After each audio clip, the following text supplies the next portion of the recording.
Yo, welcome back to the house where we talk news, celebrities, and hot topics. I want to go ahead and talk about some of the former ladies of the Real Housewives of Atlanta.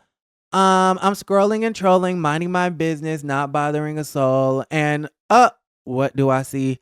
It's Marlo Hampton and Carlos King doing a bold and bougie review onto YouTube. And just to give you guys some final thoughts, if you don't know, Bold and Bougie is on WeTV. It's Carlos King's new show. And it's about these girls, and they are trying to be a part of this new friend group or circle.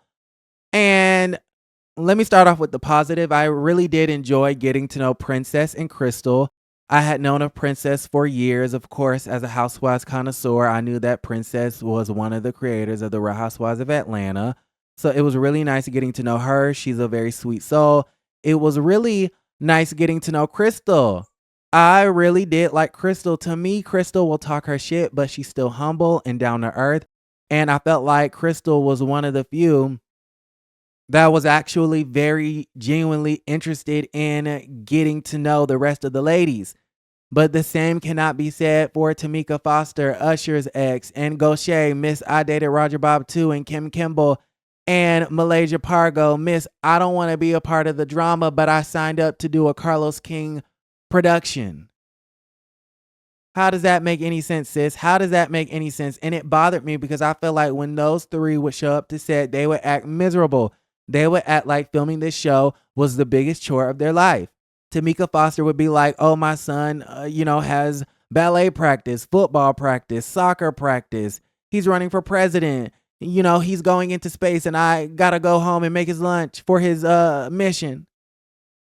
It was annoying. Like, did you forget that you signed on the dotted line to carve out time to film this show? It didn't really make a lot of sense to me. Gaucher looked so miserable. Malaysia constantly saying that she didn't want to be around these women if they were going to create drama because she has PTSD from Basketball Wives. And I just kind of felt like, sis, if you have that much PTSD, maybe reality TV isn't the platform for you. Maybe you need to go into a different career field. I mean, I'm just saying.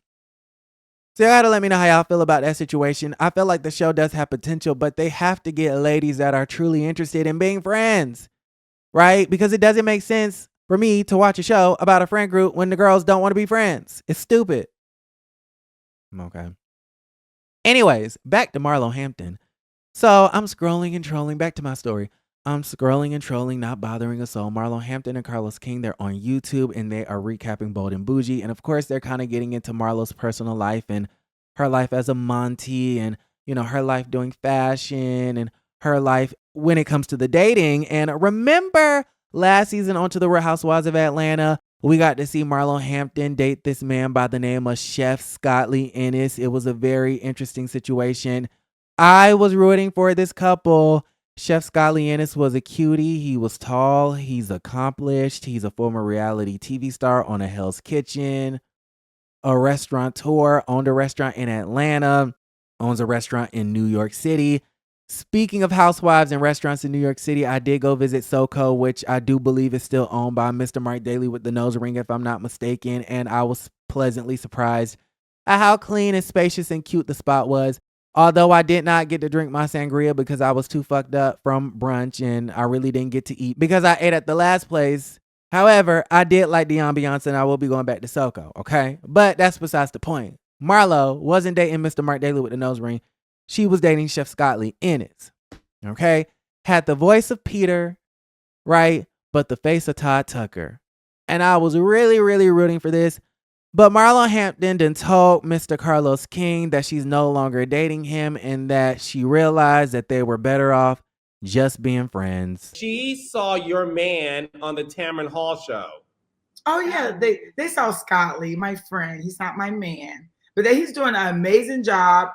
He has a restaurant out in Brooklyn. You guys aren't dating anymore? No, we're not. Why? Is it because he can't afford hair and makeup budget that you offer with your Excel sheet? The shade. He definitely can afford that. He just opened another restaurant. The shade.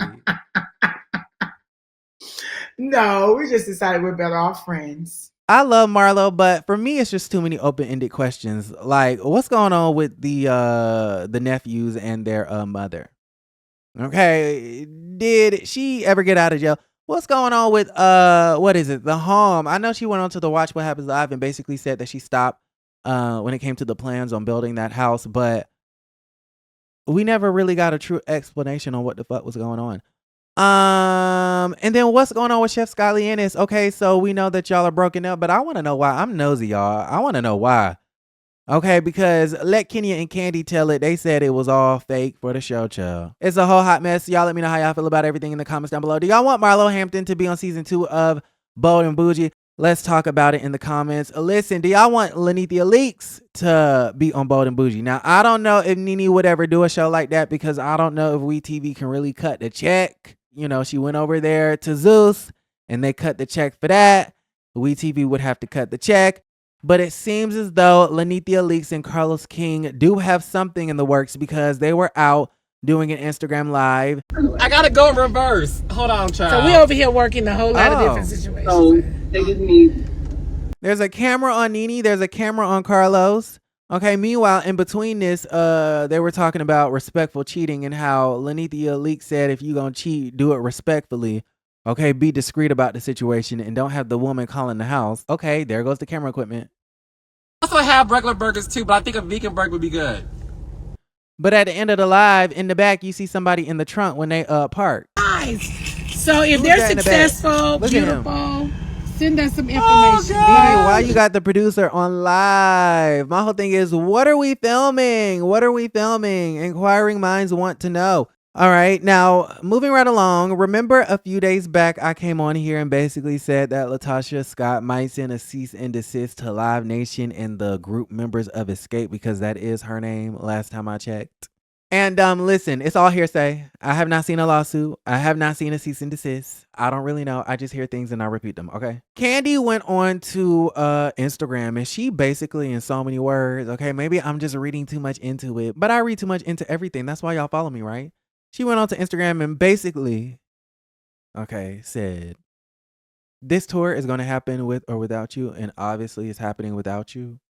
And whether you send a cease and desist or not, we're not ceasing and we're not desisting. Okay.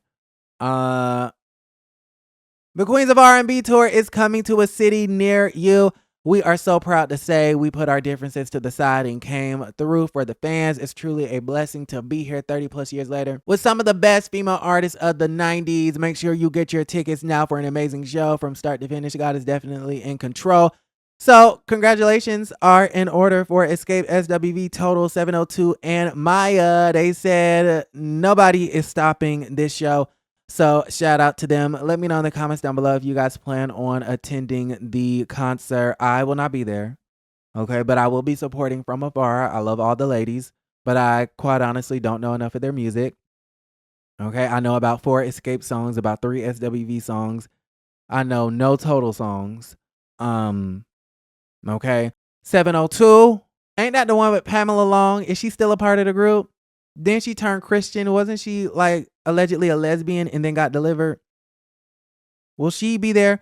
And then Maya, I know one Maya song, and it's a Lady Marmalade with Christina Aguilera and Pink and the girls, and Lil' Kim and the girls, and Missy Elliott and the girls, child. But let me know if you guys are attending in the comments down below. Like the video, subscribe to the channel, and don't forget to create a great day.